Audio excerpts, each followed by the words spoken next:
It is 5 o'clock. Stand for the pledge. I pledge allegiance to the flag of the United States of America and to the republic for which it stands, one nation, under God, indivisible, with liberty and justice for all.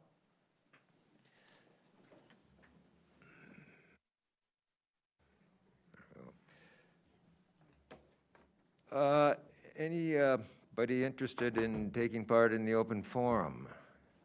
One? Pretty easy to randomize that.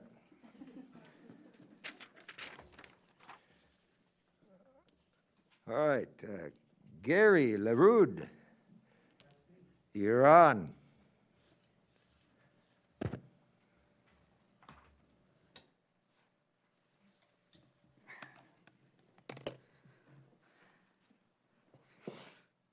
My name is Gary LaRude.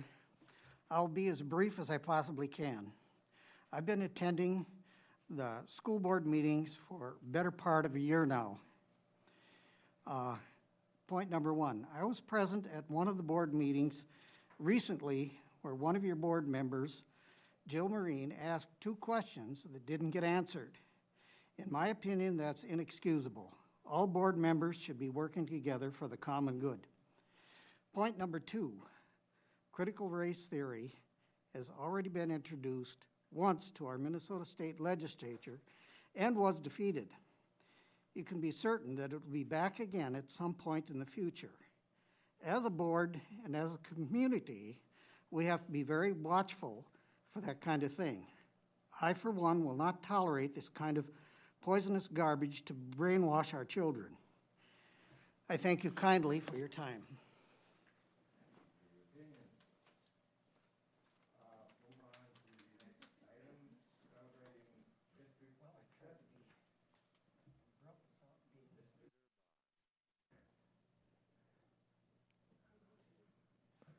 Well, I don't see Mr. Durbin in the audience, so cross-country team, come on up here. Yes, Margot, you can take over for Mr. Durbin.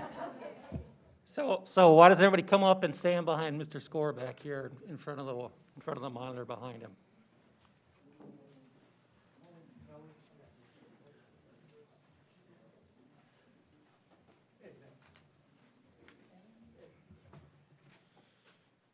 No, don't stand by.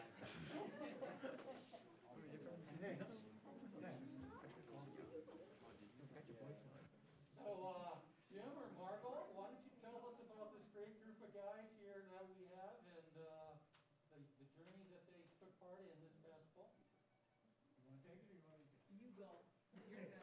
So, school board, community, these guys are absolutely fabulous.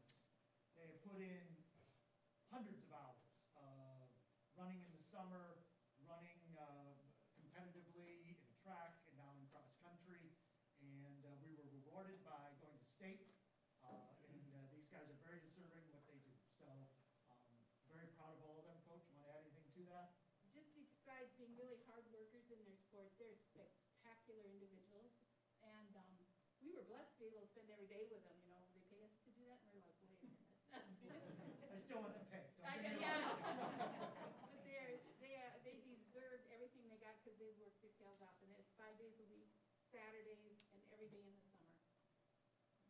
So, any of you guys want to talk through your experience? What was it like getting to state, going to state? Anybody talk through that?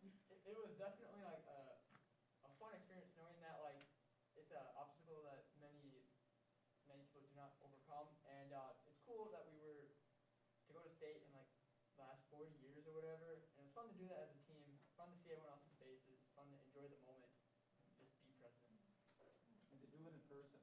Yeah. Yeah, it was fun. Yeah. No virtual running or anything. Well, on behalf of the school district, I want to congratulate all of you for your hard work, and not only as runners, but as citizens of the high school. So, thanks for what you do for our community. Thank you.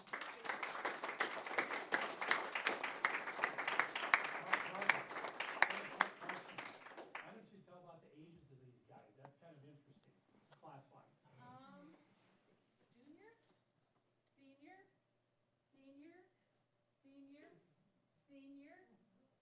wish we had seventh grader, but junior. Eighth grade? Eighth grade. A couple of guys couldn't be here today. They have other events, that type of thing. So we have almost everybody back that ran on the state team, so that'll be fun. Great. We look forward to you going again. What's that? We look forward to you going again. Can I just say, I thought there was something that was slightly overshadowed. Besides going to state as a team, Gavin Hankey was the section champion. And the section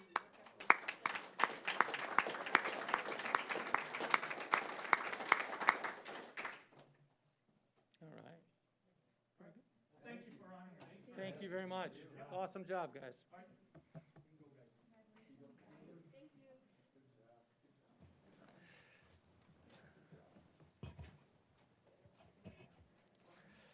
That is definitely cause for celebration.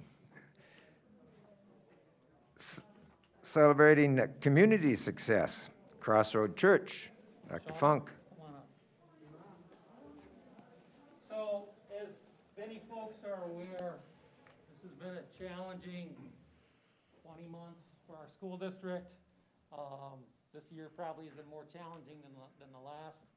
And, you know, Crossroads, being a great member of our community, stepped up and contacted me probably early December, late November, and said, hey, we want to do something special for your employees. And so Shauna, you want to just go ahead, and Shauna Dawson's here. She's a member of the church, works for the district. You want to tell a little bit of what Crossroads did? Yeah, so we just can empathize and identify with kind of the strain that the last 2 years has put on everybody. So we just wanted to do something to kind of spread the sunshine, and we decided to bring a meal to every school and also to you guys here, just to kind of let you know that we appreciate all that you do, and that we're thinking of you. So that's what we did. So thank you on behalf of the school district and great community partnership there. Yeah. Thank you.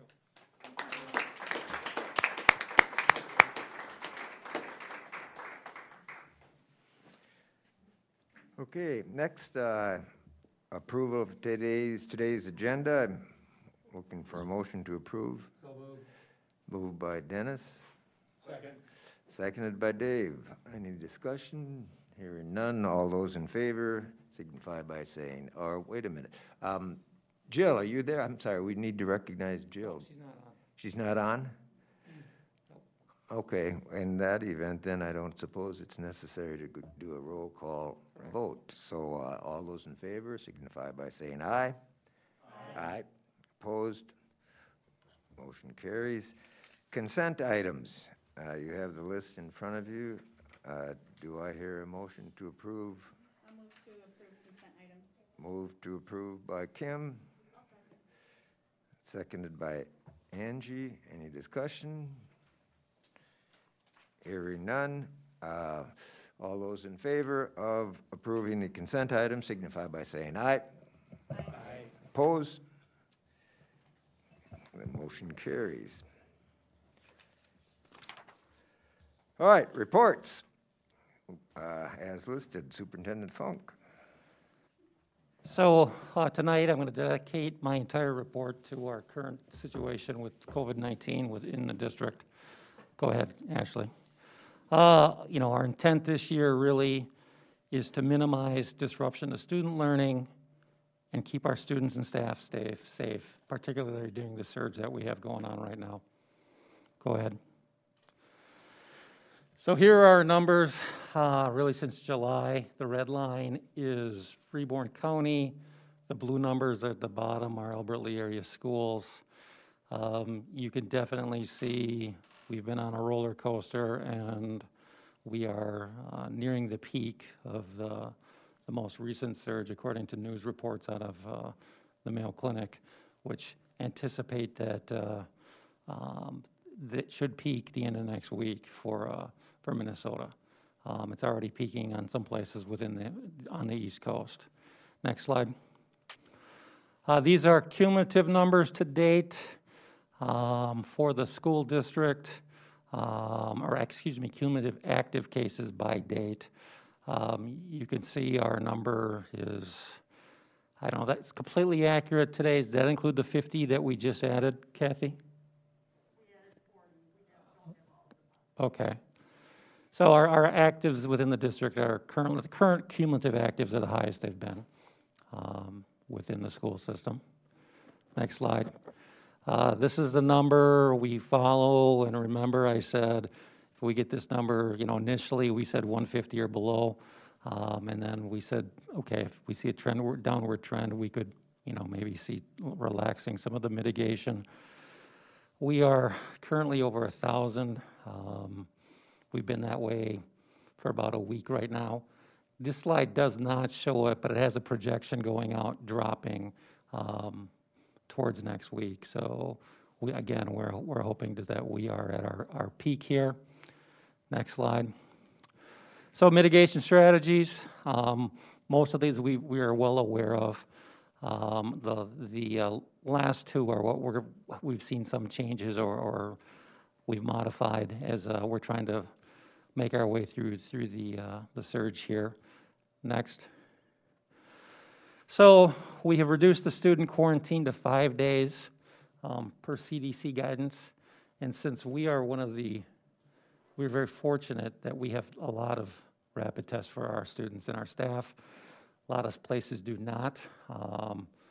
We've reduced it to 5 days with a negative test on day 5. So students are showing no symptoms and they get a negative test on day 5, they can come back to school.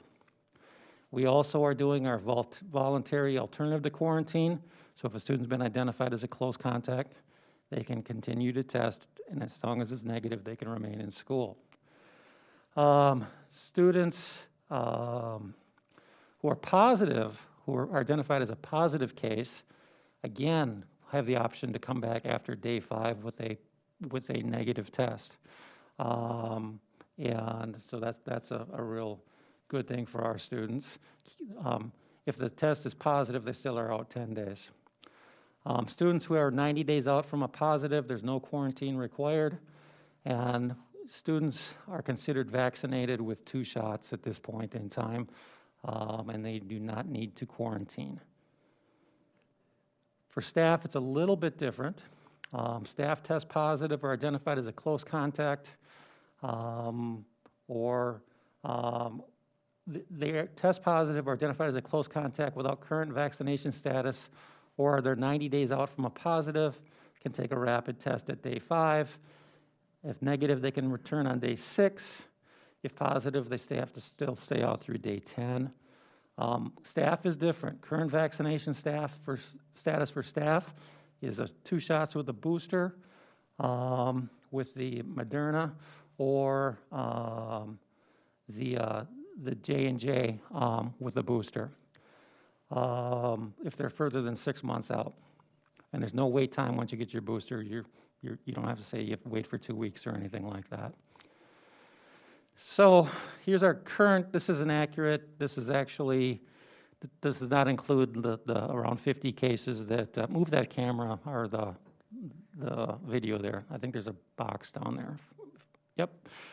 58 approximate cases that we have not added to this from the weekend. So our numbers are the highest, really district-wide that we've seen.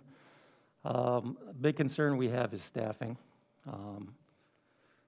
We are, some of the strategies at Albert Lee High School, we are now, for a few times this past week, we've reduced, if we have shortages of subs, we may move 2 or 3 classes into the auditorium or 2 or 3 classes into the cafeteria, have 1 sub watch those students.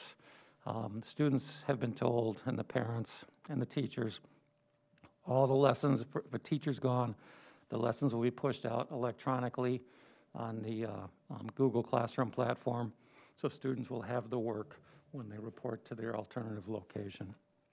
That is helping us with staffing to some degree.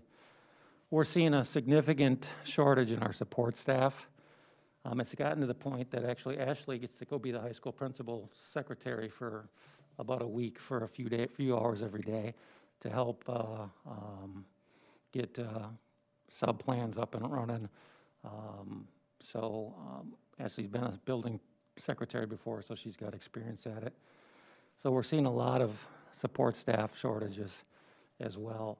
But again, I'm going to go back to my statement at the beginning of the evening, and that is we are trying to minimize disruption to our learning as much as we can while still maintaining operations in a safe manner. So I think the strategies we have in place, the reductions to the quarantine, the voluntary alternative to quarantine that we're providing students, I think these are all things that are not necessarily common everywhere else, but they're allowing us to stay in school to this point. And a lot of districts, particularly in the metro and Rochester, have shifted to distance learning.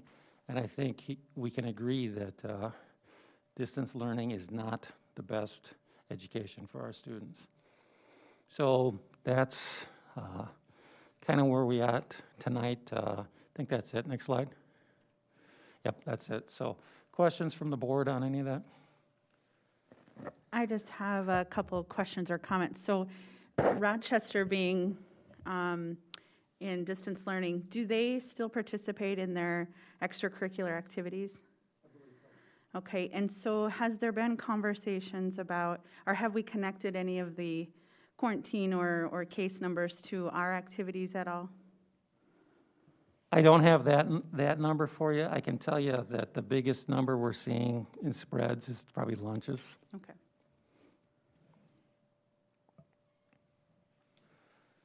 Would it be possible for us to get a hard copy or printed copy of some of this report? There's a lot of information there that... Absolutely. Quick question. Do you think we'll be able to avoid going to distance learning, or is that something that you're thinking about? I am optimistic we'll be able to avoid it. If we have to do it, I do not see us doing it district-wide. It may be individual site, but I do not, there are no plans at this time to go distance learning district-wide.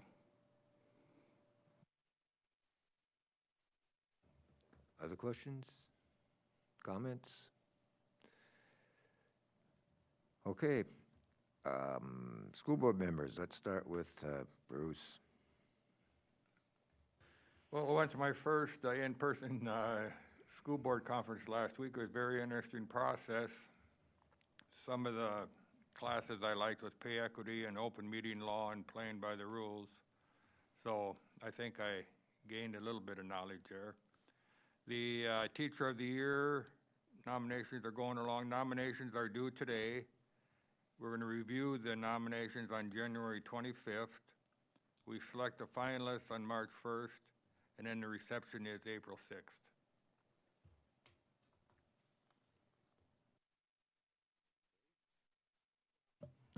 Enjoyed the MSBA conference, and the one meeting I liked the most was when we talked about cyber attacks. And of course, the presenters are always there trying to sell their trade. But it was very interesting to find out what some of the attacks are that have taken place on schools, and, you know, are you vulnerable or not? I mean, it's only how smart the person is trying to get in. But he had a lot of good question answer on that. And then also enjoyed, and I talked to our school bus company about, I don't know if anyone noticed the cameras in the arms, the stop arms. And there's a system, and there's grants out there. We've talked about that. Maybe seeing if they'll work down here in Albert Lea for a little extra added security. So that would be it.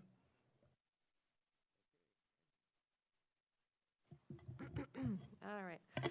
So I also attended the MSBA conference last week. Really enjoyed it. There was a big difference, I thought, between attending it in person this year versus Zoom last year. I got a lot more out of it, and I feel like I got to know you guys better. I really enjoyed visiting with those of you who are up there. Particularly got to know Bruce, Neil, and Kim a little bit better than I did before, so that was fun. I did attend several of the roundtables and workshops. My favorite was on COVID litigation issues. partly because the timing of that was just perfect. It was right after the Supreme Court came out with their finding on the OSHA vaccine mandate. So it was just so nice to have that happen and then immediately gets to go listen to an attorney kind of dissect what had happened and talk about other things. I also attended the Business Education Committee on January 7th. It was a very small group, only 4 of us. One of the main things that stood out was we discussed quite a bit what the committee wants to do in the future, what they want to focus on, and some of the top, more popular suggestions were doing trainings on helping businesses with succession planning and doing some trainings on poverty. I was unable to attend the school board conference, but it sounds like there was a lot of great information there. I thank you for attending Business Ed for Kim and I. Appreciate that. We have our first Finance Committee meeting coming up in February, so that'll probably be the first committee of the year for me. I attended the Toy Committee and Bruce reported on that. Always a great group of people working hard. So if you know somebody that's on the Toy Committee, either community member or school representative, thank them because they work really hard on that committee. I attended the MSBA conference as well, and I was looking forward to seeing the closing keynote, but I was nervous about the weather, so I left. But so I'll be interested to hear from you, Neil, about that. But I did attend 2 workshops that I thought were notable, and I'm looking forward to collaborating with school representatives about them. One of them was inspiring career interests through meaningful partnerships. So the work that John Double does, the work that the Business Ed Committee does, kind of marrying that or coupling that for working with our industry partners on future initiatives with the district. And then also building student success through family partnerships. We were at that meeting, or at that the workshop, and it was great to see that a lot of the things that the presenters were talking about, this district already does. And so some good ideas. Mary Jo and her team and working with our special populations have just been, it's been great to see, and they highly recommend that and showed lots of opportunities there. So I enjoyed both of those. Okay, I've been involved in some negotiation sessions. We'll talk more about that during our closed session. And I'm on, all right. I too attended the MSBA conference, and it's always a delight. It's like a kid in a candy shop. With all the workshops from which we can choose very interesting and informative topics. I stayed till the bitter end on Friday, not being intimidated by a storm, and it was worth the wait because I did get to see Sindra Kemphoff, a very dynamic speaker, an athlete, marathon runner, and sports psychologist instructor at Mankato State, where she has contributed to the grit of people like Adam Thielen, who now plays for the Minnesota Vikings, and cited examples of some work that she'd done with him. You should buy her books or go online and discover what her message is. It's pretty self-explanatory. She's in favor of having grit, which is a simple word for resilience, tenacity, fortitude, all of those positive qualities that one associates with success in any arena.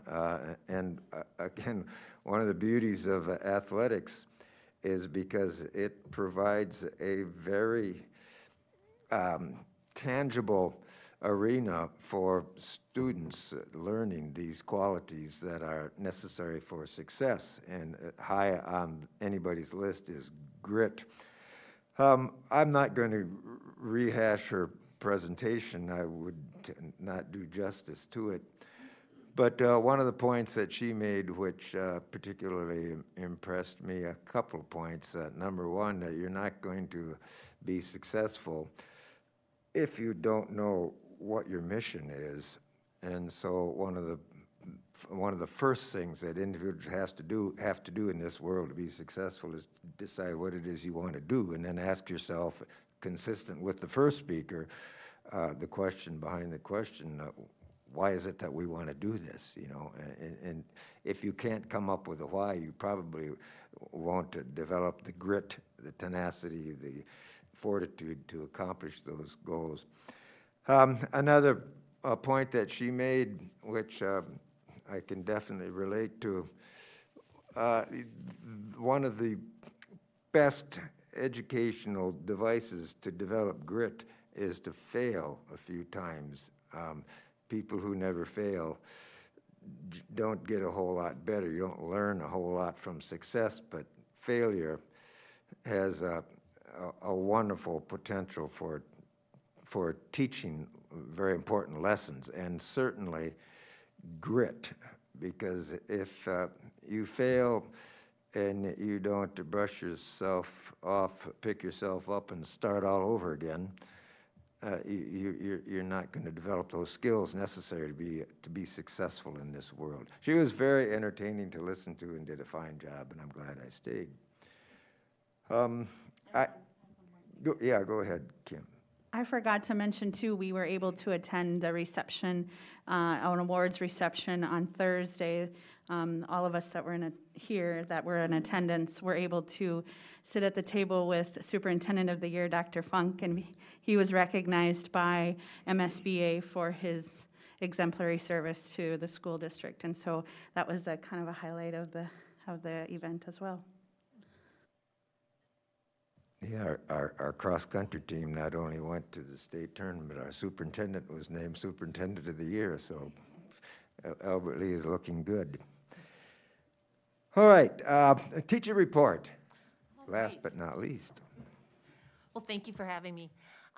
December 15th, we had one of our first virtual days, and we truly appreciated it. I know the staff that I worked with, we worked together and did some lesson planning, got ready for report cards, just did some final work on that. Feedback at the high school, as the teachers enjoyed it as well, but they said some of the students commented on how much they liked that. It was just a little bit of downtime with the stress of Christmas coming up and grades and report cards, all of that. So thank you for those days.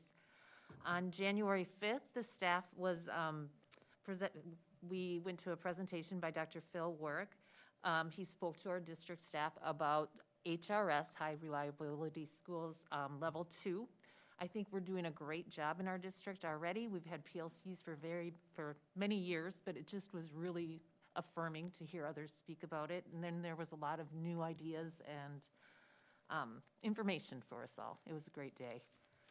I was going to mention Toy as well, Teacher of the Year as well, but I did. You all beat me to it. February 1st is going to be the 100th day of school, and that's a big deal for primary grades, so we will be celebrating that. February is I Love to Read month, and our media specialists have invited Laura Purdy Salas, who is a Minnesota author, to come to all 4 elementary buildings and speak to our students. She's written over 130 books, and she will be talking about the writing process with our kids.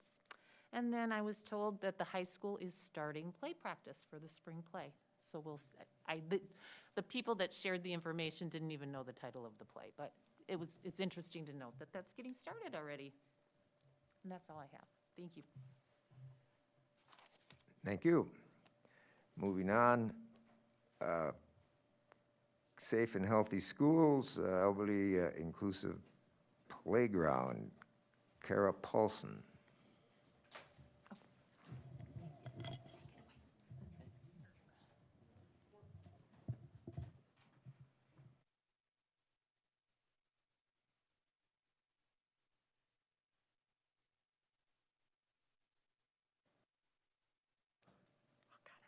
Well, thank you for taking the time to let us come and talk about our exciting news for our community. We are the All Together Albert Lee Inclusion Playground and Miracle Field. I'm gonna let you do that one. Just a little bit about who we are is we are a group of parents. We have some early childhood special education educators, physical therapists, and then we've been working really closely with Albert Lee Park and Rec leaders, some people from our city, and we've come together to create this, a common place, and we're gonna go with Albert Lee to create a park for these interactions at the Inclusion Playground. And we took the committee came before or together a few years ago and looked at doing this, and it was brought to Park and Rec a few times, and they just never got past where the location was gonna be and how they were gonna get this to come together. And after doing some different walks, we decided that we needed to kind of get this going. So we just started bringing different ideas to the table and looking at different locations in Albert Lee about where we could do this. So we went to the Park and Rec on October 18th, and they were all excited about it. So we decided we were going to give it a go and look at different places. Want to talk about the what? So an inclusive playground is a playground that everyone, regardless of their ability, can enjoy the opportunities to play there. And so it's an opportunity to develop physically, socially, and emotionally. If children are in a wheelchair, there's activities that they can participate in. If they have other physical handicaps or emotional handicaps, there's things that can help all of them in there. And it kind of works on all the senses, touch, see, hear, taste, smell, and is sensory rich. So there's different types of things that can appeal to all the senses. So our mission is that we want to create this place for all ages and abilities to come together and learn. And not only that, but we want families to come together so that they can interact and socialize, and then come together and have a resource to talk to one another about things they may be experiencing, support each other, and just have some positive interactions within our community. And kind of when we looked at this, we looked at what the percentage was like in Albert Lee of students that were receiving, were on IEPs or on IFSPs. And then we also did reach out to surrounding communities like Nurhag and like the SMEC and see like what percentage of their students, and because we wanted to make sure what the need was. And we thought it would be a great opportunity to bring not only in our community but from surrounding communities, because we know there's a really nice park in Otana now. They have recently developed and kind of finished one in the Fairmont area. And then I think like Mason City Clear Lake area has one. I don't know if anyone's been to some of these, and there's many, many parks like around the metro area. So we thought we need one in Albert Lee. So we looked at a lot of different parks in Albert Lee and wanted to consider lots of different factors. Not only is it safe for the children to be there, but we looked at things like, is there a train nearby? Because if someone who has autism is near there and a train goes by, not only for safety purposes, but it could cause some problems for those children. It needed to be city-owned to alleviate the cost. And then we had to look at space issues. We had a park that we liked, but it was in a flood zone. There's all kinds of factors that we looked at to bring or consider where we were going.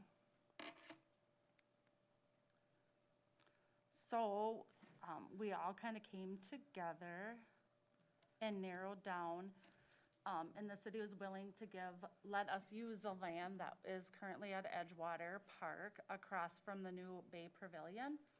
At one time a few years ago, it was talked about that they maybe were going to put some soccer fields out there, and then it was decided that they were going to use another area for those. And there was lots of different groundwork that had to be done with drainage and lots of different things.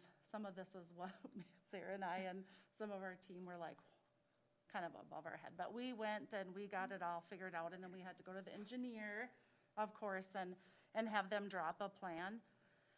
So, and you can, I know it looks kind of little up there, but there would be a driveway, and then there would be a parking lot. Right now, our parking lot has about 20 different parking spots. And then the park would sit off, which we have pictures of the park coming up. And then the goal, we hope to do it maybe in some phases. Obviously, there's lots of grant writing, lots of fundraising projects that will be coming. So then the park would sit off to the side, and then eventually we would like to have, currently we'd have to use the bathrooms across the street at the pavilion, but then we would like to have their own bathroom and possibly like maybe you could have concessions there. And then of course we would love to have the Miracle Field. I'm sure many people are aware of what Miracle Field is. So these next slides are just some images, renderings that the company that we've been working with have created for us, utilizing some of the equipment that we've picked out that we'd like to have at the park. So as you can see, there's lots of opportunities for wheelchair access. All that blue area is actually represents a little bit of a height difference. So that's not water. We had another presentation we had that they're like, is that water? I'm like, it's not water. So lots of normal playground equipment that's adapted a little bit to accommodate. The flooring itself is made up of a rubberized texture, and it will be easily, no trip hazards, that kind of thing, and eliminates those problems. It's called like a pour and play. And it's really like when you walk on it, it's almost squishy, like you're at a gymnastics club. And then it has like where they know there could be like high fall areas, and that one's a little more soft. And then, so it's really geared. And then when the company that we worked with, we had to pick equipment that was like geared for like 1.5 to a 5-year-old. And then there was a section where we had to have like 5 to 12-year-olds. So on the next slide, I think you can see there's like this smaller little house with a, smaller equipment. That's for the younger age group. And then there's a bigger equipment kind of towards the back. And then like this slide here has like some rolling, so it has different sensory equipment, different sensory input that children can get out of there. And then we had to have an older, like 5 to 12, and then a 12 and up. And so it like has like a zip line. And I had another family had went to a different park, and they said it was fabulous because they have like a 2-year-old and then like a 14-year-old, and it was fun to see how the age span, they all enjoyed different things, but then they could come together and do some of the things together. So again, that multi-generational, bringing families together. There's also opportunities for music in the upper left-hand corner there, some drums in other areas. So that's kind of neat too. We don't have any parks in Albert Lea with anything like that. This just kind of shows the big play structure in the middle, and how, again, all physical abilities can access that.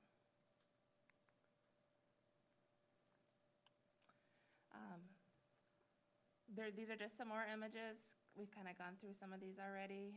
The drums, the swing that in the lower right-hand corner can fit lots of children on, the roller slide, and those little houses we thought were just adorable. And then again, the merry-go-round, if you were in a wheelchair, you could drive in there, and it was lock your brakes, so you wouldn't have to get out. And then the swing, too, and then the zip line, of course. All the kids loved the zip line. We had to have that. And then this is the Miracle Field component of it that we're hoping to get going as well. This might go to the second. We'll just have to see how our fundraising goes in our different grant writing. But we know we can do this, and we're hoping that we can even break ground, and not this spring, but we're hoping next spring. We have big expectations for our community. But, yep.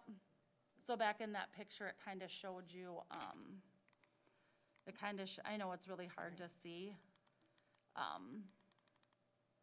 Whoops, one back. One more. There we So go. it kind of showed you, like, the darker one is, yeah, that's kind of where, it doesn't show up as good on there as it does like on the smaller, but yeah, that will be where the Miracle Field is. And then eventually, the city and Park and Rec would like to have like, they're hoping to expand even on another phase to have like maybe a soccer field and a basketball, but that would be down the road. But they would really like it to be continued on to have more activities there. It's quite a large piece of land there that's currently right now empty. When we got the plans from the engineer from the, like one soccer field was like about our whole park, and I mean, it's very large, so I was like, whoa. Yeah. It's a very nice piece of land out there that will be a great space to utilize. Were you able to connect with, there was a group that was trying to build out by the arena, Yep. and I know they had stalled short, but I think they had raised some funds. Were you able to work with Yep. that? And that money is sitting in the chamber. So it's been sitting in that chamber initiation fund for the inclusion playground this whole time. And that's kind of where we were like, where did that go and what happened with that? And I know that some of the people that were on that committee moved out and they just, it kind of fizzled out, and between the city and them, they couldn't really come up with a location. And we were really proud of our community because I think other communities have taken a couple years to get the location kind of, and do take a park that already exists and then that needs new equipment and take it out and put, and then the area is pretty large that we need. So we really worked hard to try to figure out that part of it for a long time. That sounds really good. One other question, when you're doing your fundraising, are you going through the city or on your own or through a nonprofit? Because I'm just thinking the window of opportunity for grants that you could apply for. Both. Yeah, the city's helping us with quite a large grant for $250,000 through the DNR. Otherwise, it's all going to be coming through the Chamber Foundation. Okay, so We are our own nonprofit, so the group of, we've established our own nonprofit, and then through the chamber is where our funding is actually, like, that's where our funding is housed. So when you write a check, it's to the chamber, but you put in the memo, inclusive playground. So we've already had 3 different walks that have contributed to the donations. We've had 2 Rock Your Sock walks. One was on Down Syndrome Day, and then we had to postpone the other one, so it was in Down Syndrome Month. And so we have one planned again on March 3, close to 3/21. It's on 3/19. And then last May's walk with the autism, that all the fundraising of that. And then we've had different people, community members that have family members like nieces or nephews, or where they've come up and said, wow, this is great, we went on a buddy walk in this community, but we love going on this walk. I've got a company that will match $10,000. So we've got these out of, and it's not necessarily just in Albert Lea, but like the greater Freeborn County, that are very interested in having this, because it's a huge need, and as me wanting everybody to move, it's a great place to just keep on moving. The reason I had asked that then too is, don't underestimate the Bremer Foundation. They've been doing a lot more outstate work. It's a trust. They give billions of dollars out. So. And I think if people have ideas too, like at the end we have our we have our own email and stuff. So we would love feedback. We would love ideas. Yeah, so we're super excited to share this, because then the more word that gets out, then the more ideas people can share about how we can get this moving. Yeah. So that was one of our exciting pieces about bringing it to you guys tonight is. One of the, I'm sorry, I'm interrupting you. The whole committee did a great job. We're from the Wilmer area, Danny and I, and so we connected multiple trips to Wilmer, and looking at the playground that they have there, which they had great community support from Hormel, and then they were able to get matching funds from the community. And what you think is going to be $700,000 ends up being over $1 million. Same with Owatonna's, it started at a lower these other phases, we'll be teaming up with the twins for the Miracle Field. Hopefully we can, team up with the soccer here in Minnesota for the soccer part. So, maybe the Wolves with the basketball, looking to see what each of these groups can offer as we move from phase to phase. And we'll keep on going farther west towards the entrance of that Edgewater Bay, as far as where it will go. Park, then the concession bathrooms, then the Miracle Field, then the soccer and the basketball, kind of moving them that way. So Sarah and Kara, how close, so like I know when we looked at putting the soccer fields out there, it was important because that's when St. John's was building their campus. So are the residents going to be able to take in any of that activity, or is it close in proximity? Not that they'll go to the park, but like see the activity? No, I think do you know where, like down where there's like the shed, like the maintenance shed? Yeah. It's like kind of to the, what would it be, to the west of that somewhat. There's trees kind of in It's like kind of right across almost, because we have to be able to use that ADA bathroom for now. Okay. Until we get to the phase, because the park is the main and the first most important thing. Yeah. And then, the bathrooming, we have to be able to use that ADA bathroom first. So it's going to be kind of right across. So being a member of the water ski team, okay, right behind the water ski team show site where the beach is, the sand is where the seniors can come down. Their sidewalk comes right on that street right there, so they can access the water ski show. They just have to keep going down the road, and then they can access the playground. And actually, that would be great if you're in a wheelchair. They can put their wheelchair in the wheelchair switch. Just give me something. I can't shut up. Okay.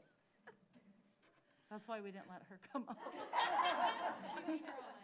did really well for a while. Is the playground area similar to what Old Tom put in there? Similar, but I mean, it's not as. Some of the same pieces. We have, ours is, yep. And then have they done any soil testing out on that site recently? I know the rugby team looked out there and it was a little damp, and I didn't know if there was anything. I think all the drainage and that part of it, most of it has been taken care of now, but there might be some of it left to do, but a lot of that drainage, because they put like that compost like pond in. I'm learning all this stuff. I'm like, because they send me to the engineer, but yeah. So a lot of that draining and tiling was taken care of when they put that pond in across.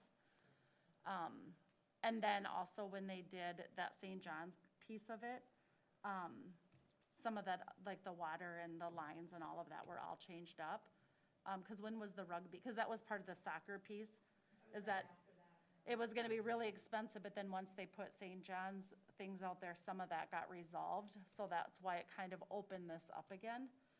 Because one of the things that the big DNR grant is it can't be in a flood zone. So all of that has already been checked out. And yeah, so there was lots of, I would say, pre-planning that had to go into it before we could confirm that that was going to be a spot that we could use. And we're really hoping that that DNR grant that state grant will be a good one for us, because we know Rochester's got it twice, Austin's got it once. So we're hoping that it's Albert Lee's turn, right? But yeah, those things were really looked into closely. As we've kind of touched on, it's quite an expensive project. The playground alone is going to be about $700,000. That's the surface itself that these children will be walking on is pretty expensive, $250,000, and then $326,000 for the playground equipment, and then the installation is quite a chunk too. We're still trying to hammer out the costs for the other things at the playground, like the parking lot, those kinds of numbers too. So it will be going up. I think now that we have the park drawn out and the park put in where it's going to go in the parking lot, now we can start getting bids from the next. So we're essentially going to be looking at every opportunity possible. Like we mentioned, feel free to contact us if you have any ideas. The chamber's going to be helping too, probably. And so grants, we're going to be talking to businesses. I've already been talking to service clubs some, and then lots of different fundraising opportunities, and of course in kind as well. We're also looking at selling different parts of the playground. So like a business can buy, I want to buy this merry-go-round, and this is our contribution. And so we have a list of what each costs, and we hope businesses will get excited about that option.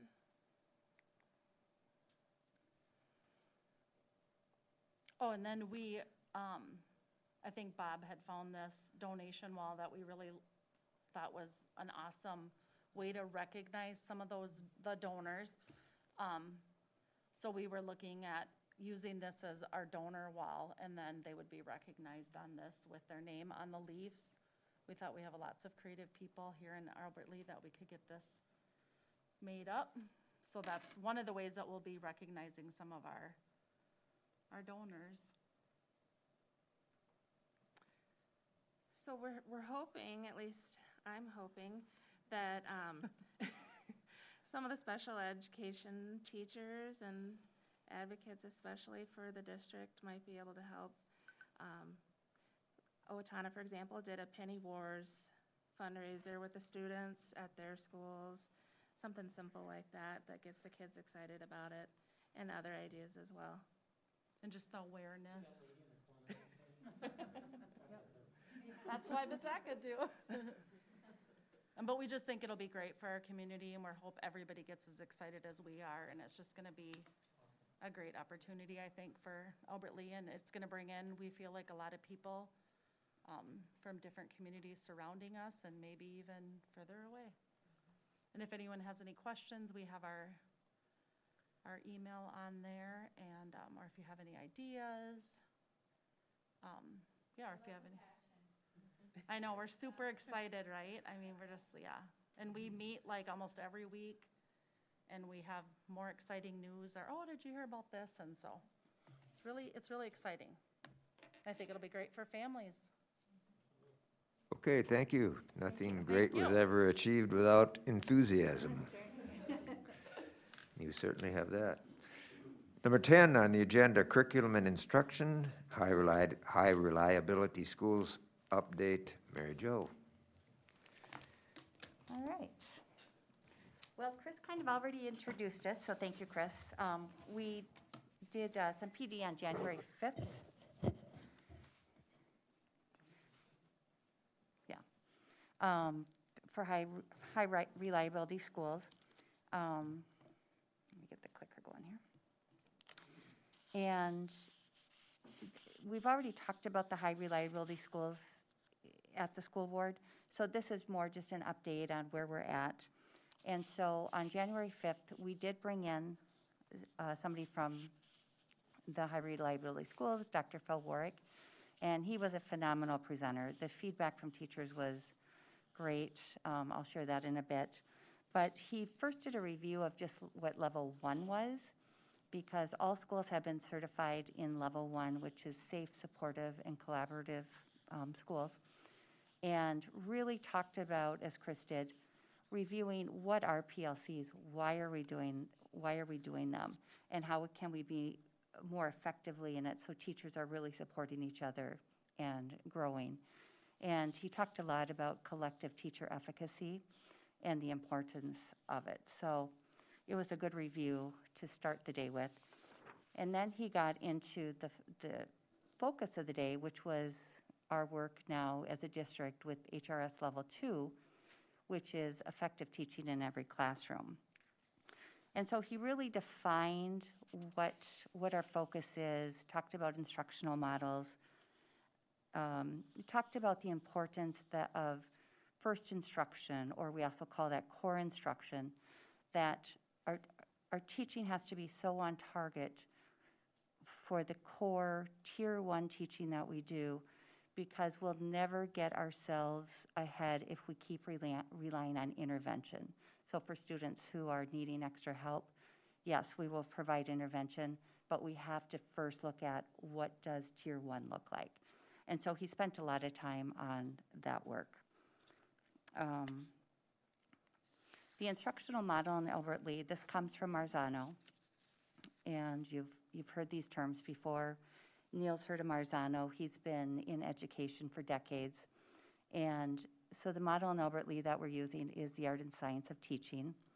And it really focuses on what are the good teaching practices that we know are research that we can do, and then how do we bring those to the classroom, and talking about strategies of teachers still bringing their art of teaching. So the science behind the research on what really works, and then how do you deliver it, that's up to the teachers with strategies, and the art is the best way to say it. And, pardon me, was there a question? Nope, thought I heard somebody say something. Each building has picked some of the elements. The elements are those 43 items listed. And so it's really focusing in on, we're not going to do all 43 in year one, but we are going to start with 10 to 15 of the elements. And each building has picked their own through their leadership teams. And that's what they're really focusing on, is how do we as a collegial profession teaching group continue to grow our craft.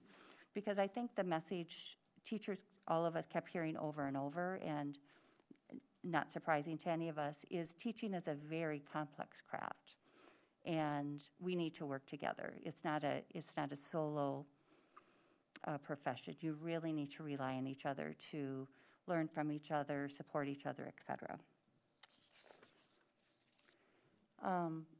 The 43 items that we saw are called elements. I will get you on now. Yeah, it was great stuff. Here's just an example of taking one of the elements. So on the prior page, you'll see the 43 items listed. Those are called elements. And this next is just an example of what an element is. So I chose element 6 because we focused on that a lot with Dr. Warwick. And it's on chunking content. And so the element dives into, what is the teacher evidence? What is the evidence that the teacher is using best practice for that element? And then what does it look like on the student side? What is the evidence? How do we know that the students are learning it?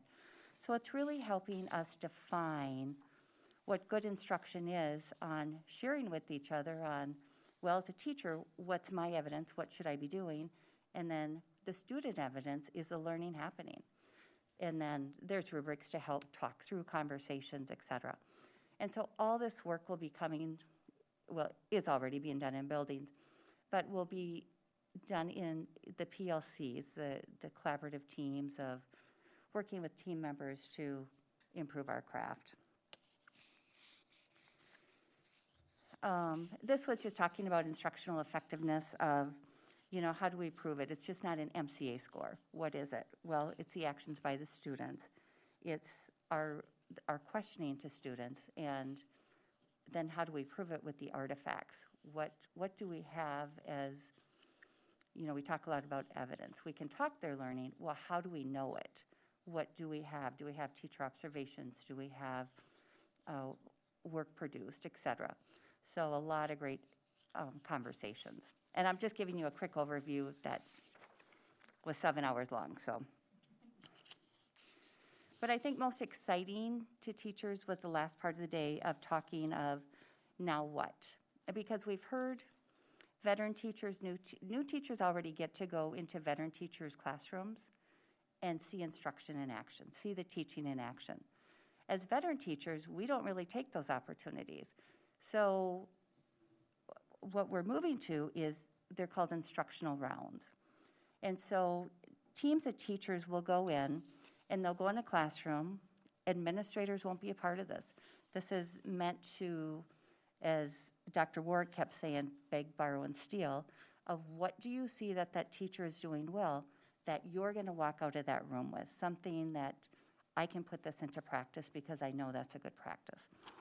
And so that's what you'll be hearing about this coming semester. Obviously, COVID makes things a bit tricky too with not having enough staff necessarily at the high school, but we're working through some things. But you'll see this in the coming semester and for sure the future years of supporting teachers so that collegiality of learning from each other really does, we give the opportunities for that. And then after the PD Day on January 5th, I just sent a survey and just asked a couple questions. And the first one was,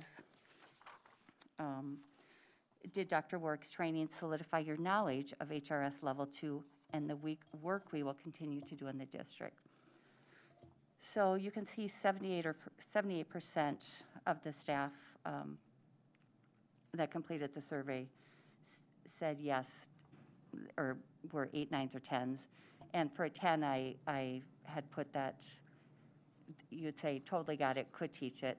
A 1 was like, please reteach me, I didn't get this at all, or why we're doing this.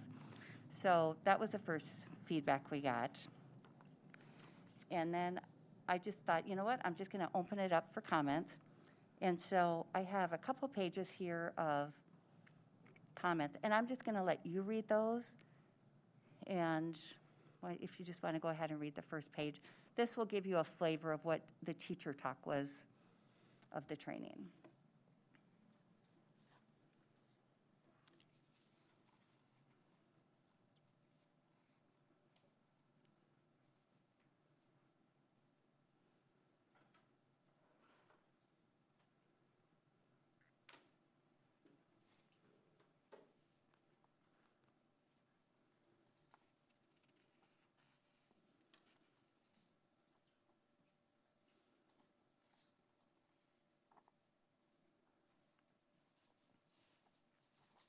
Okay, and the second page, there's a little bit of a break because there were, I don't want to say negative comments, but more questioning or concerning comments. So I added, you got the comments, so the first part are kind of in the same vein as what you just read, and the last 3 bullets, more just some questions or concerns.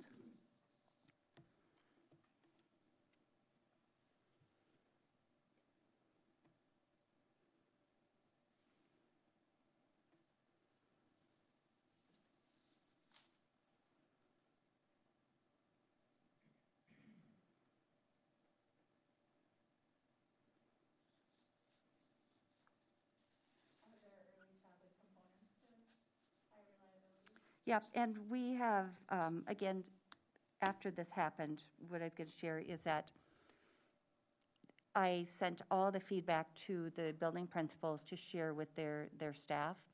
And so early childhood has already met and kind of talked through, because he gave elementary examples, he gave high school examples. We included early childhood in this, and really what it comes down to is good teaching is good teaching is good teaching.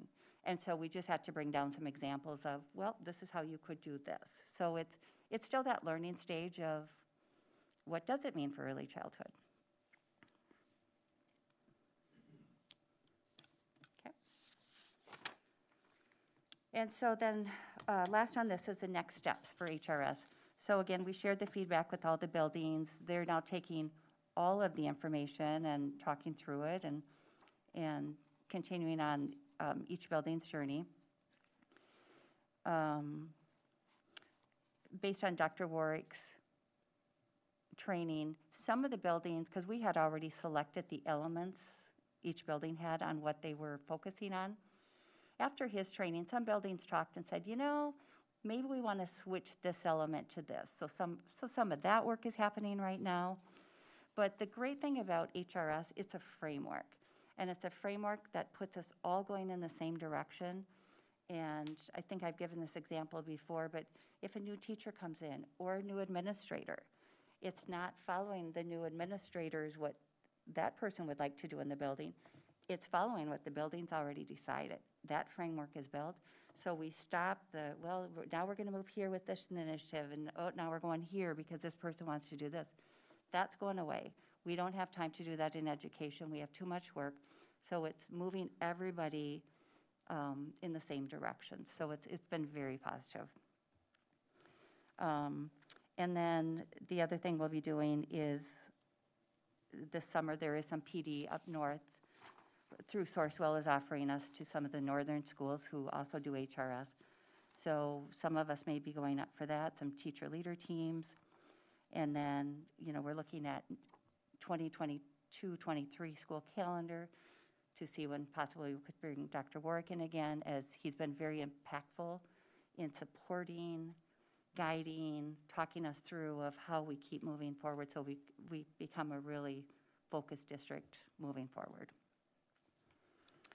So that's the HRS update. Any questions, comments?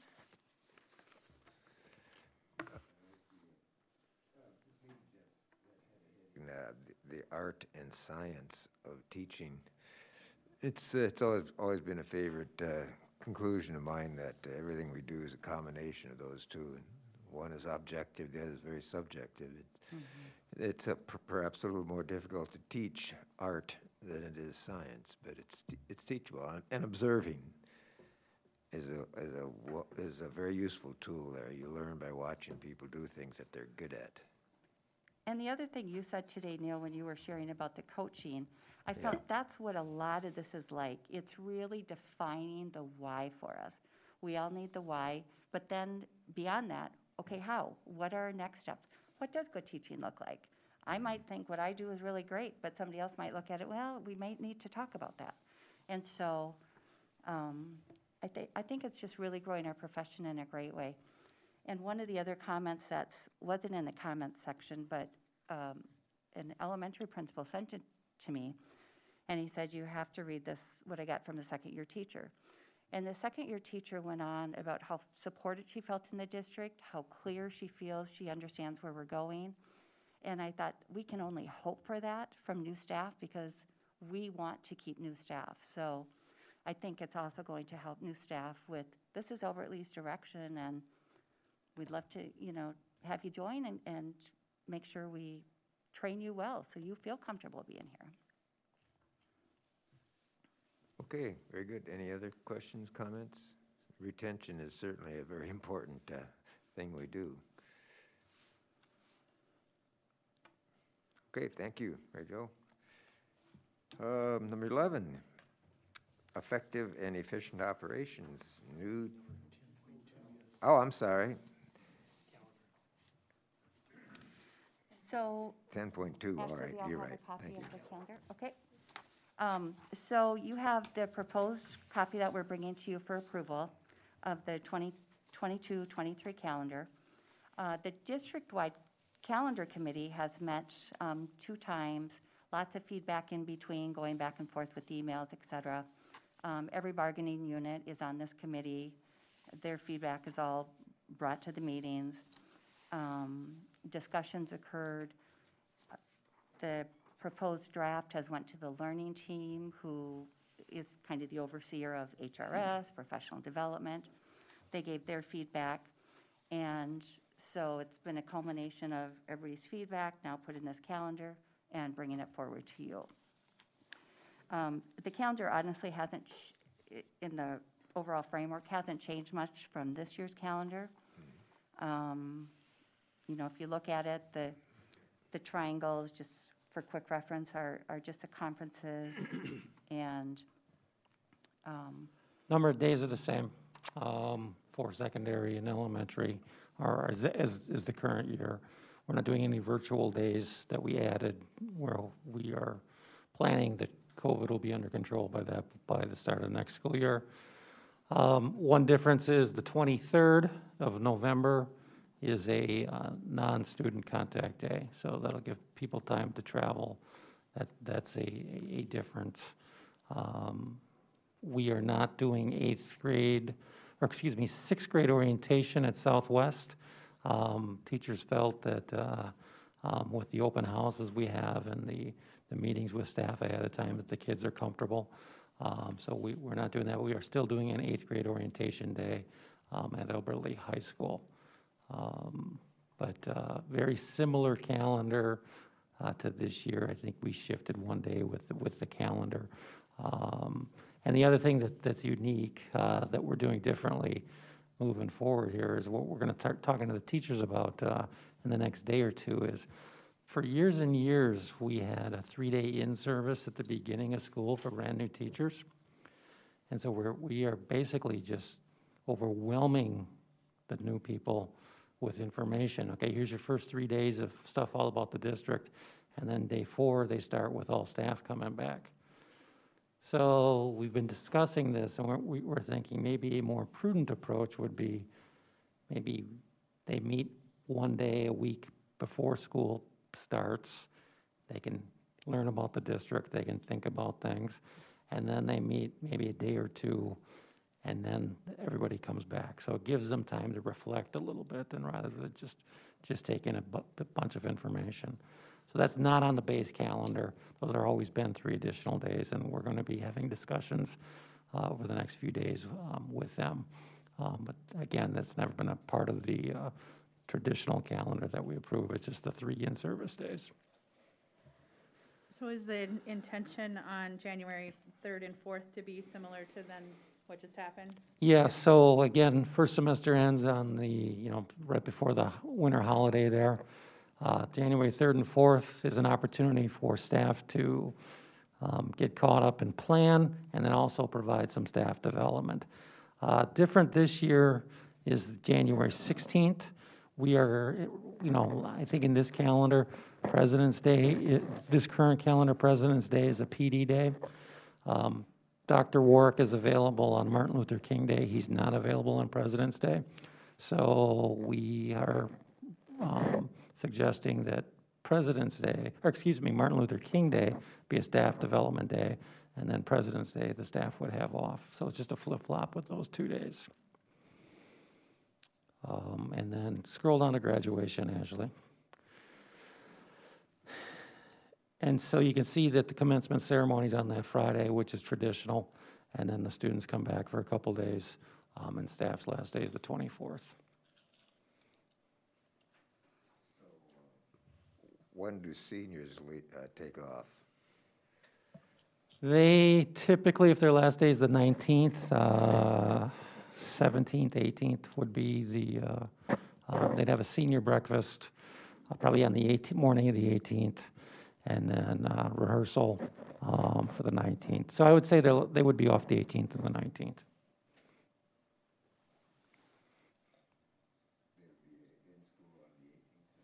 They would be probably off on that day. That's where they would do a rehearsal. So those 2 days, 18th and 19th, they would be off.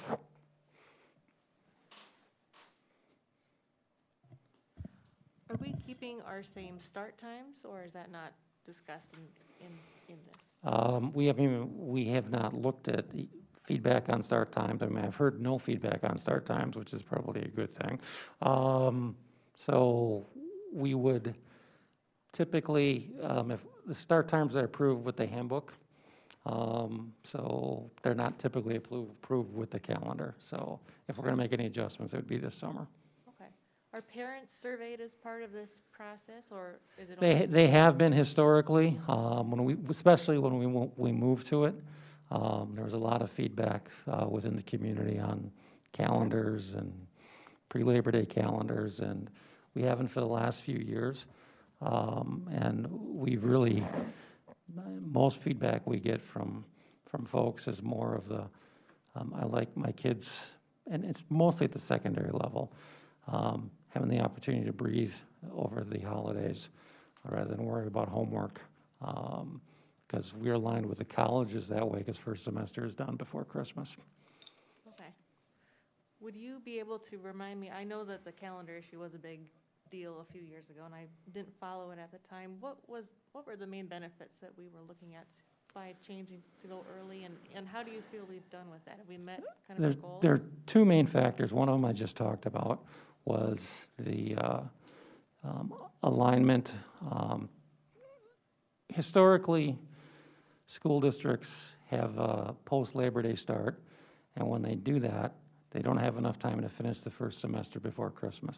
So what happens is students come to school, they're there till the holiday break, they come back, and then 2 weeks later they have their finals on information, the vast majority of it, which they learned back in before the holiday break. Mm-hmm.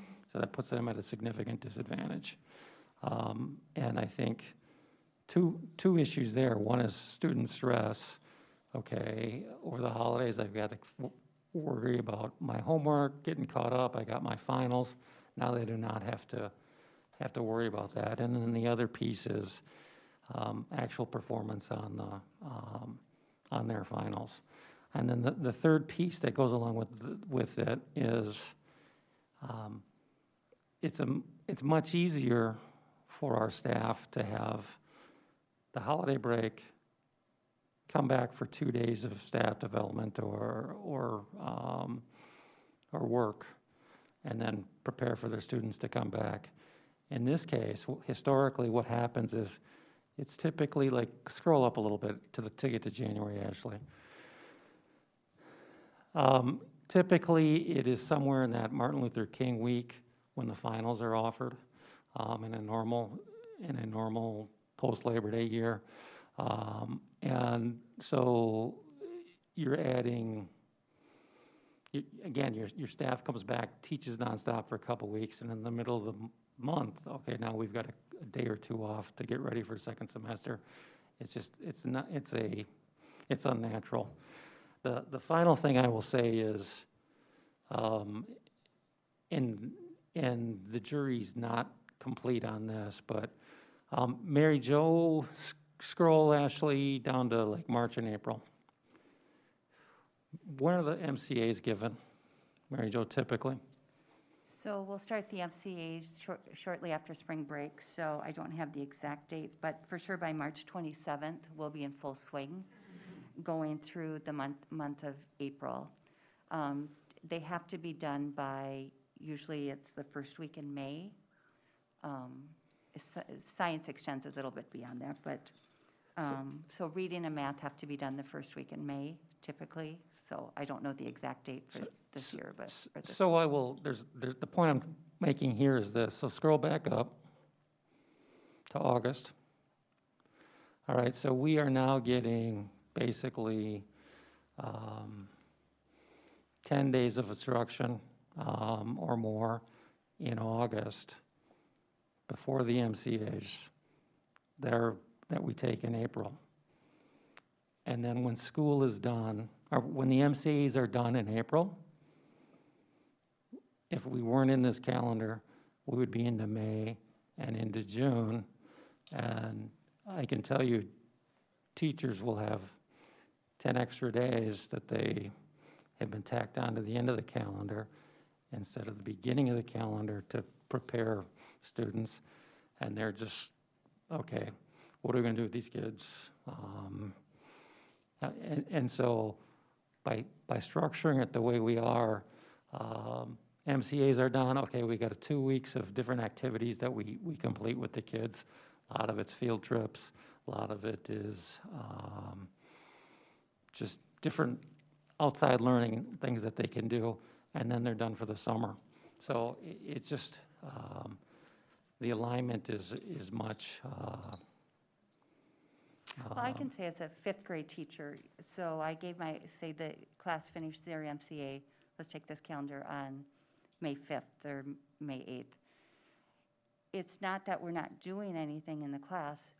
Now we're going back, we're doing them, especially fifth grade, there's a couple end of the year field trips we would do that tie to the learning, but you're going back and you're remediating some of the standards that maybe have troublesome, or that reteaching for students before summer break. But we've already tested, and as a teacher you feel a little defeated, like I'm not done teaching yet, but we've already tested.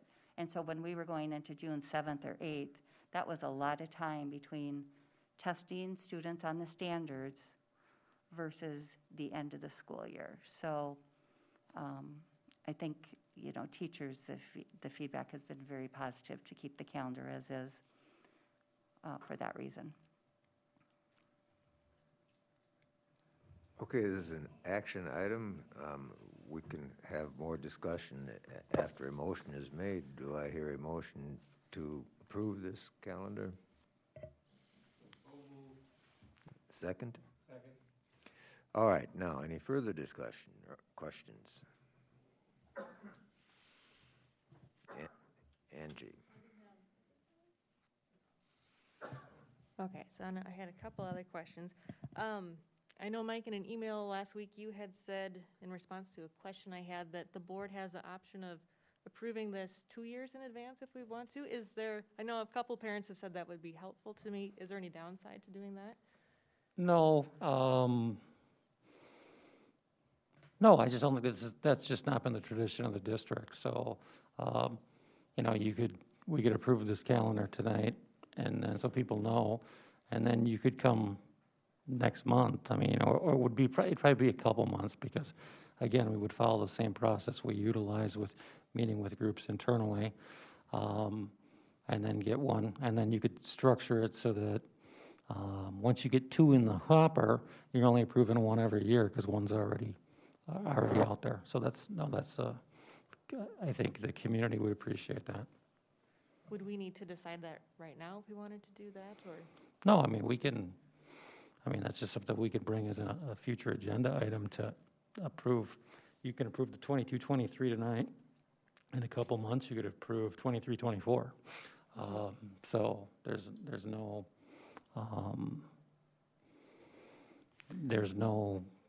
downside to that. Okay. And a possible result would be then that we every year would be approving the calendar for the year after the following year, which would be an interesting approach. Okay. And I guess just one last question was and this is just my own thoughts on this, but when it comes to calendar issues, maybe not with everybody in the public, but it often seems like people in the public want the board to be a little bit more involved than what we are, like with this tonight. And I'm just curious, is there a way that if members of the board wanted to be more involved in the process, that we could do that while still working well with you and administration and not stepping on toes? Could we be a part of the calendar committee that I saw this was shown to, or other ideas? That's a possibility. Sure. Okay. That's all I got. Okay, good questions. Any other discussion? Hearing none, all in favor of the calendar as proposed signify by saying aye. Aye. Opposed? Same sign.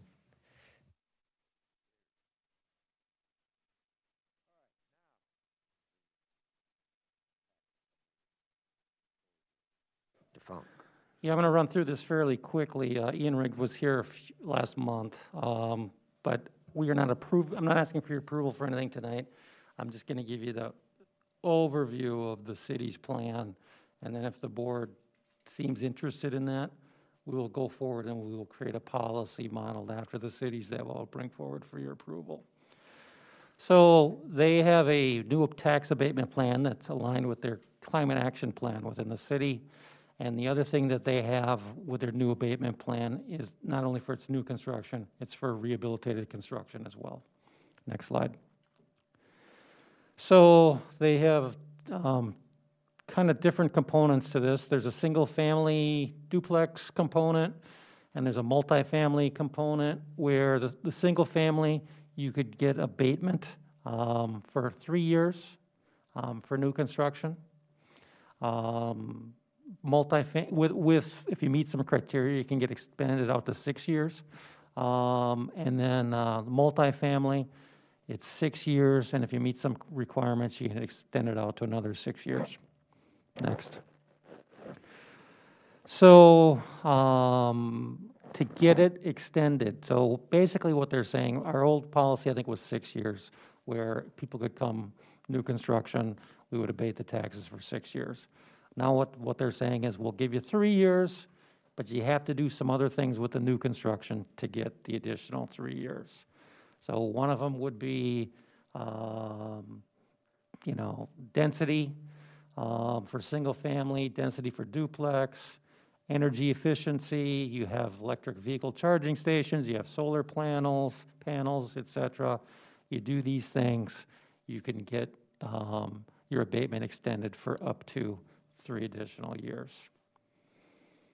Okay. Now, for other things you could do, must be built on an empty lot where a building used to stand. So if it was replace the building, you get 50% for additional 3 years. If it's low to moderate income housing, for these are bigger complexes, you can get 50% of the increment value for 3 additional years. And then if you are in what they call a qualified census tract, which I'm not exactly sure what that is, you would get 50% for 3 additional years. And then, so that's the additions to the typical abatement. And then they also have rehab abatement available, which would be for 6 years.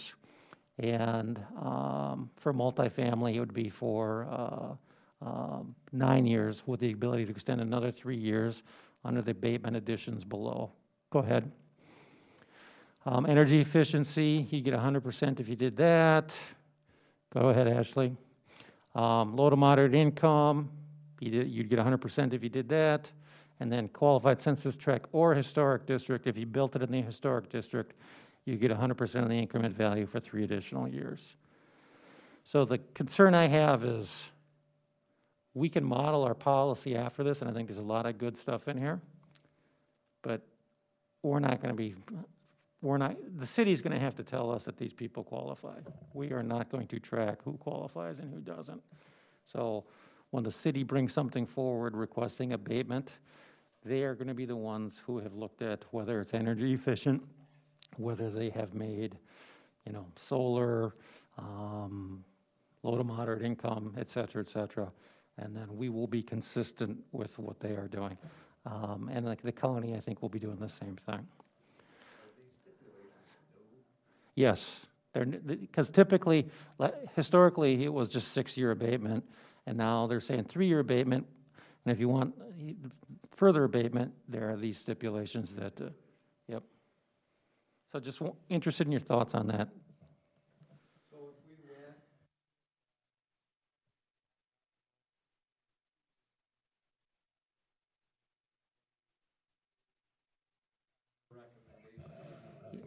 yeah, so for example, in December, we had half dozen homes that came forward for tax abatement. They had already been approved by the city for tax abatement. City recommended that we provide our tax abatement. Process would be very similar. So we will approve the base policy, and then when the individual homes are seeking abatement or apartment builders, then they will come. City will approve them and say, okay, they qualify, and then they'll come to us seeking the abatement. So the process would change. It's just that the criteria would be somewhat different. Correct. And so we have to adopt a policy that aligns with this criteria before we can move forward with this. And so that's why I wanted to just get your input on this tonight before we start moving forward with the policy that they've adopted. There's no motion or anything needed tonight, it's more informational. Correct. So we'll have somebody draft up a policy, then I'll bring that to you for your approval at some point down the road. Can the policy just, sorry about that, can the policy be like more of a summary of that we follow the guidelines? That's one of the things I'm going to check. Yeah, instead of getting into the details. Into the weeds, right. Because ultimately, it has to they vet it, and they approve it, and it comes here, and that's what I'd like to do. Yeah.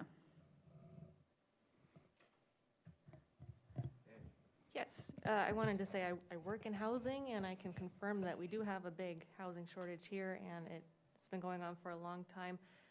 So I'm very much in favor of this. Anything we can do to encourage more building, especially I love seeing problem buildings, rehabbed and turned into valuable properties. I love that. That's such a win-win for everybody. I wanted to say that this does, the housing issue, I think, does affect the school. Every year when it's time to give out contracts to new teachers, there is, in the housing industry, a rush to try to find them a place to live, and we're not always successful at that. There have been more than once that Robert and I have worked with a potential teacher who ended up not accepting a job here because he or she couldn't find anywhere suitable to live. So I think this is a good deal. If we are going to vote on it, I might need to abstain, though, because I do have a blighted property that I probably want to apply for this program for, so. So, yeah, and then, you brought up a really valid point. We are really short in our community for market rate housing. And, for years and years, and I've testified a few times in front of the legislature on this, years and years, the legislators' focus is really on low-income housing. And there's absolutely a need for that. But in our community, there's a real strong need for market rate housing as well. And we see that every year, the start of the school year. You're absolutely right. Teachers come in with their fathers, and my kid's not living here.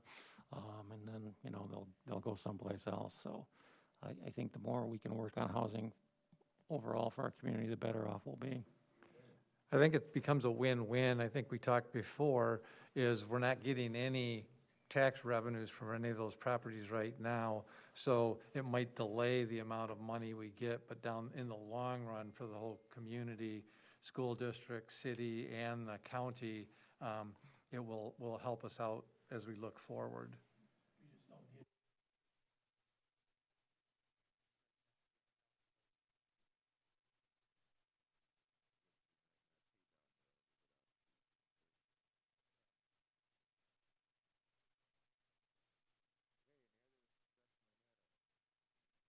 All right, next on the agenda is a closed session pursuant to Minnesota Statute, Section 13D.03. We need to close to deal with labor negotiations. Do I hear a motion to close?